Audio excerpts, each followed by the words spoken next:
The Young and the Restless spoilers. Full 30s update, the 2nd of July, 2026. Welcome back to the channel, everyone. Today is a beautiful day to dive into the absolute madness that is Genoa City. Grab your coffee, or maybe something stronger, because we have a lot to unpack. The drama is overflowing, the secrets are spilling, and honestly, we wouldn't have it any other way. Let's jump right into the latest chaos. So let's just get right into it because my head is absolutely spinning from everything that just went down. I mean, where do we even start? Let's start with the Chancellor mess because it is just getting ridiculous at this point. Kane Ashby and Billy Abbott are at each other's throats again. And honestly, it feels like we've been watching this exact same argument for a decade. Kane actually has the nerve to look Billy dead in the eye and say, I'm looking at a man who's losing it because I'm running Chancellor. And you know what? Kane isn't entirely wrong. But Billy, being Billy, completely denies it. He just refuses to see his own paranoia. He is so wrapped up in his own victim complex that he can't see straight. And then Jill gets dragged into it. Poor Jill. She's trying to manage this complete disaster of a situation, and Billy is just whining to her, telling her that he's holding out hope that there's some logical reason she sold him out to Victor Newman. Because, of course, in Billy's mind, everything is a direct attack on him. He literally tells his own mother that he sees her funding of Abbott Communications as a handout. A handout? Jill is standing right there dealing with her own failing health, and she has to explain to her grown son that she sold Chancellor to Victor because she is not well. She literally says, if I didn't trust you, do you think I would have ever invested in Abbott Communications? But does Billy listen? No, he does not. He just doubles down. He keeps insisting it's a pity prize. It's so frustrating to watch. You just want to reach through the screen and shake him. Jill, bless her heart, says she will try to convince him until her dying breath that he is wrong.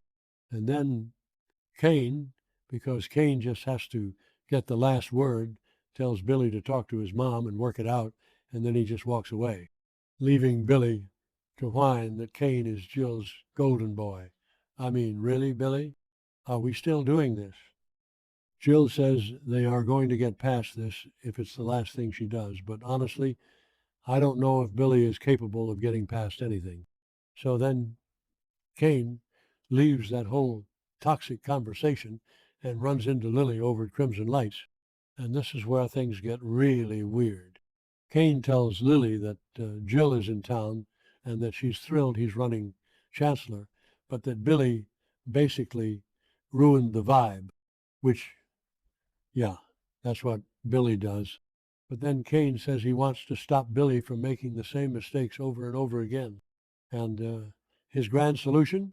He wants to bring Billy on board at Chancellor. What? What is Kane thinking? Is he out of his mind? You guys, this is a terrible idea.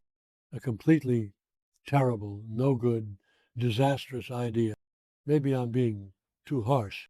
Maybe Kane actually means well. Okay, that sounded naive, but you get what I mean. Kane probably thinks he can control Billy or keep an eye on him, but mixing Billy back into Chancellor right now, especially after Lily just had that massive, earth-shattering fight with Nikki over acquiring the company from Victor in the first place, it's just pouring gasoline on a fire. Nikki is already furious that Victor used Chancellor as a pawn for his kidnapping plot, and she's taking all that anger out on Lily. If Lily lets Kane bring Billy into the fold, the corporate drama is going to explode. I just don't see this ending well for anyone involved. But, okay, let's pivot, because the corporate stuff is nothing compared to the absolute nightmare happening with the Abbotts right now.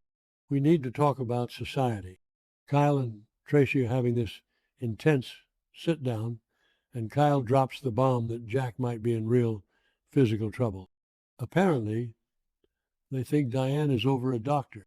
Lawrence Markham's house, and Jack, because Jack never thinks before he acts, is heading over there to confront him.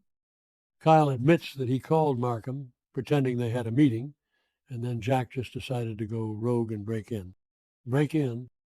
Jack Abbott is breaking into a doctor's house. What were they thinking? And then Tracy, oh my God, Tracy. She says she bumped into Dr. Markham at the coffee house, and she got this literal chill down her spine. She says, and I quote, "It felt like I was looking into the face of the devil. When Tracy Abbott says someone is the devil, you listen. She is the sweetest, most pure soul in Genoa City. So if she gets a bad vibe, that guy is pure evil." And then she mentions that his face felt weirdly familiar, like Martin Laurent. I don't even know what to make of that connection yet, but it is giving me the creeps. Tracy is so panicked that she wants to go over to Markham's house herself. She says she doesn't want to see another member of her family get hurt, and you can feel the weight of years and years of trauma in her voice. Kyle tries to calm her down, saying they need a better plan, and then he brings up Patty Williams, because, of course, Patty is back in town and causing long-distance chaos. Tracy just snaps, the anger in her eyes. It was actually shocking. She admits that she wants to strangle Patty for what she did to Colleen. She says she literally dreams about doing it, but in the dream, she never finishes the job. And then she asks Kyle, "Does that make me a coward?" I honestly started tearing up right there. No, Tracy, it doesn't make you a coward. It makes you human, just like Kyle said. The pain that Patty has caused this family is immeasurable. And then Kyle starts talking about this box he found in the attic with his son, a box full of old cassette tapes of Colleen singing. Tracy just breaks down saying how much she misses her. It was such a raw, beautiful, devastating moment. The writers really nailed this scene. It just reminds you of all the history here. The Abbotts have lost so much, and now Patty is back, lurking in the shadows, ready to destroy whatever piece they have left. Speaking of Patty, let's talk about the absolute psycho herself. We cut over to Dr. Markham's house, and who is there? Patty. She's visiting Markham, and she's just as unhinged as ever. She actually tells him that he should be grateful she was eavesdropping on Jack and Kyle, otherwise his place would have been totally unguarded against Jack's break-in. So Patty is just casually admitting she's stalking the Abbotts and spying on them. Normal behavior, right? But here is where the twist happens. Dr. Markham isn't just some innocent therapist caught in the crossfire. He tells Patty that he's just playing his part and that Jack is only using her. Patty gets super defensive and annoyed when he suggests she should back off a little bit. She starts ranting, saying she is losing her patience and swears she will not lose Jack to Diane again. She is completely obsessed. It's like she hasn't learned a single thing from her past. But Markham is dangerous. He doesn't even flinch. He looks right at Patty and tells her that he knows her so-called rehabilitation was completely exaggerated. And how does he know? Because he was part of it. He helped fake her recovery. And then he casually threatens her, saying that his professional opinion could be reconsidered and her treatment plan could be changed. He is literally blackmailing a known psychopath to keep her in line. Who actually believes this is going to end well? Markham is playing with fire, and Patty is a walking stick of dynamite. And then, just when you think the scene can't get any more tense, Markham hears someone coming. He tells Patty to get out through the front door. She sneaks out literally seconds before Diane walks in. Diane comes into the room and says she thought she heard voices.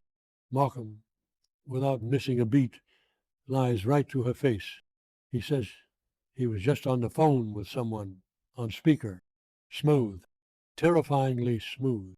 And Diane, oh, Diane, I don't know whether to pity her or scream at her. She just buys it completely. She starts pouring her heart out to this guy. She tells him that she finally understands the journey she needs to go on, especially now that she knows Jack has moved on, which, by the way, Jack hasn't moved on. He's just an idiot who got caught with Nikki, but whatever. Diane says she is so glad Markham is the one guiding her. She actually looks at this manipulative, blackmailing creep and says, I feel a real connection to you, and I think you feel it too. I had to pause my TV. I can't. Diane has survived so much. She came back from the dead. She fought her way back into the Abbott family. She stood her ground against Phyllis and Nikki, and now she is falling right into a trap set by a fake therapist who is secretly working with Patty Williams. It's infuriating. Markham asks her how she's feeling, and she says she's just projecting all her conflicted feelings about Jack onto him. And then she asks if it would be inappropriate if they had dinner together. She wants to cook for him. He wants to make dinner for the devil. And Markham just smiles that creepy little smile and says, I would love that. I am honestly terrified for Diane right now. She thinks she is taking control of her life and healing from Jack's betrayal, but she is walking right into a nightmare. Patty is pulling strings. Markham is playing everyone. Jack is probably going to get arrested for breaking and entering, and Tracy is having panic attacks at society. The whole town is just one big messy disaster right now, and I am entirely here for it. I guess we just have to wait and see if Kyle can stop Jack before he does something stupid, or if Kane will actually convince Billy to join Chancellor and blow up Lily's life. Honestly, the writers are giving us so much right now, I can barely keep up. But you guys know I'll be watching every single second. Let me know what you think in the comments. Is Markham working for Victor? Is Patty going to snap and hurt Diane? I need theories, people.